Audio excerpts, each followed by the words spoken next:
ರೇಷ್ಮೆ ಕೃಷಿಯಲ್ಲಿ ತಂತ್ರಜ್ಞಾನ ಅಳವಡಿಕೆ, ನಾವೀನ್ಯತೆ, ಸುಸ್ಥಿರ ಅಭಿವೃದ್ಧಿ ಮತ್ತು ವಾಣಿಜ್ಯೀಕರಣವನ್ನು ವೇಗಗೊಳಿಸಲು ಕೇಂದ್ರ ರೇಷ್ಮೆ ಮಂಡಳಿ ಬೆಂಗಳೂರಿನಲ್ಲಿಂದು ಸೇರಿ ಸೇತು ಎಂಬ ರಾಷ್ಟ್ರೀಯ ಕೈಗಾರಿಕಾ ಸಭೆ ನಡೆಯಿತು.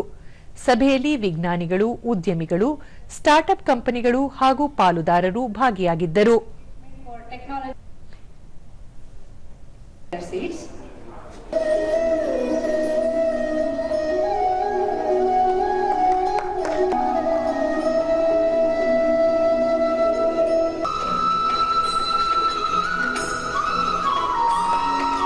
Wonderful. That means the ಕಾರ್ಯಕ್ರಮ ಉದ್ಘಾಟಿಸಿದ ಇಸ್ರೋ ಮಾಜಿ ಅಧ್ಯಕ್ಷ ಡಾಕ್ಟರ್ ಎಎಸ್ ಕಿರಣ್ ಕುಮಾರ್, ತಂತ್ರಜ್ಞಾನ ಇಂದು ವೇಗವಾಗಿ ಬೆಳೆಯುತ್ತಿದೆ. ಸ್ವಾತಂತ್ರ್ಯ ನಂತರ ಹಲವು ಸಮಸ್ಯೆಗಳ ನಡುವೆಯೂ ಭಾರತ ಬಾಹ್ಯಾಕಾಶದಲ್ಲಿ ಉತ್ತಮ ಸಾಧನೆಗಳನ್ನು ಮಾಡಿದೆ ಎಂದು ಶ್ಲಾಘಿಸಿದರು. And then this land itself, as was pointed out just now, probably is one of the unique land where more than 5 types of silks are actually developed and evaluated.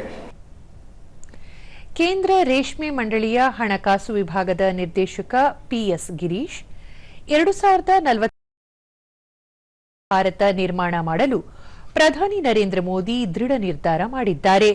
ಈ ನಿಟ್ಟಿನಲ್ಲಿ ರೇಷ್ಮೆ ಮಂಡಳಿ ಕಾರ್ಯೋನ್ಮುಖವಾಗಿದೆ ಎಂದರು. If we can sit together and get into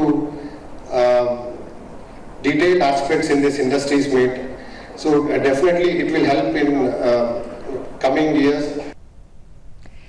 ಕೇಂದ್ರ ರೇಷ್ಮೆ ಮಂಡಳಿಯ ಸದಸ್ಯ ಕಾರ್ಯದರ್ಶಿ ಪಿ ಶಿವಕುಮಾರ್, ಸೇರಿ ಸೇತು ಸಭೆಯ ಉದ್ಯಮಿಗಳಿಗೆ ಪ್ರೋತ್ಸಾಹ ನೀಡುತ್ತಿದ್ದು, ರಾಷ್ಟ್ರೀಯ ನಾರು ಯೋಜನೆಯಿಂದ ಮಾರುಕಟ್ಟೆ ನಿರೀಕ್ಷೆಗಳನ್ನು ಪೂರೈಸಬಹುದಾಗಿದೆ. ಸಂಶೋಧನೆಗಳಿಗೆ ಹೊಸ ತಂತ್ರಜ್ಞಾನಗಳನ್ನು ಅಳವಡಿಸಿಕೊಳ್ಳುವುದರ ಜೊತೆಗೆ ಅದರ ಬಗ್ಗೆ ಜಾಗೃತಿ ಮೂಡಿಸುವ ಅಗತ್ಯವೂ ಇದೆ ಎಂದು ತಿಳಿಸಿದರು. So that sector is already developed and good number of people already taking care of the sector. But this is the time that we have to concentrate on byproduct sectors. ಕೇಂದ್ರ ರೇಷ್ಮೆ ಮಂಡಳಿಯ ತಂತ್ರಜ್ಞಾನ ವಿಭಾಗದ ನಿರ್ದೇಶಕ ಡಾಕ್ಟರ್ ಮಂಥಿರಾ ಎಸ್ ಮೂರ್ತಿ, ಇಂದಿನ ಕಾರ್ಯಕ್ರಮದಲ್ಲಿ ವಿಭಿನ್ನ ತಂತ್ರಜ್ಞಾನಗಳನ್ನು ಪ್ರದರ್ಶಿಸಲಾಗುತ್ತಿದೆ. ಅಂತಾರಾಷ್ಟ್ರೀಯ ಮಟ್ಟದಲ್ಲಿ ಮಾರುಕಟ್ಟೆ ಸೃಷ್ಟಿಸುವ ಮೂಲಕ ರೇಷ್ಮೆ ಬೃಹತ್ ಉದ್ಯಮವಾಗಿ ಬೆಳೆದಿದೆ ಎಂದು ಹೇಳಿದರು. Support ourselves, we cannot do some kind of research on the silkworm within space research, some basic research, sir. Really wonderful animal to do all kind of research.